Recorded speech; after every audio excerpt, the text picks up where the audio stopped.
ég man ekki hvort ég var Fellaskóla eða Breiðholtsskóla hérna, eitthvað að sækja krakkan út af íþróttum og ég lít svona og það eru svona snagarnir allt í kringum mig og þetta var fyrsti annar bekkur eitthvað af 20 snögum voru 2 Íslendingar. Það er tölfræðilega rétt. Já, en ég hugsaði vandamálið er ekki að séu 18 útlendingar, vandamálið er að þið settu alla á sama stað og það verður að vera eins og þú ferð í Fellaskóla og síðan ferð í Hólabrekkuskóla, það er bara gigantískur munur og ég man ekki, það eru 2 skólar í Keflavík út í Háaleitiskóli í Keflavík og Reykjanes og Stapaskóli, nei ég man ekki hvað hann heitir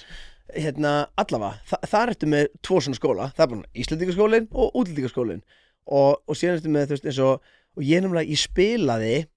ég spilaði á sama kvöldi einu sinni, þetta fyrir nokkrum árum þá spilaði ég í Breiðholtsskóla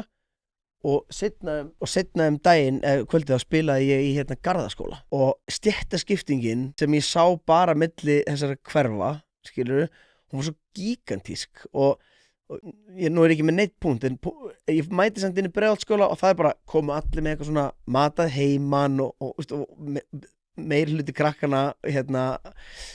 frá einhverju öðru landi sem fyrir Garðaskóla og það er bara svona örugglega svona 5 milljón króna extons við og bara klöpt upp og ég og herranhetsmjör og DJ og eitthvað svona og ég var bara komið með mér eitt svona kvöld og segið mér að fólk fái jöfn tækifæri í alvörinu talað. En ég held að punkturinn sem ég reyna að koma með hérna er það, mér finnst þess að verða að vera eitthvað svona kvóti á það hversu margir útlendingar sem tala ekki íslensku og eiga eftir að fá hjálp við að læra íslensku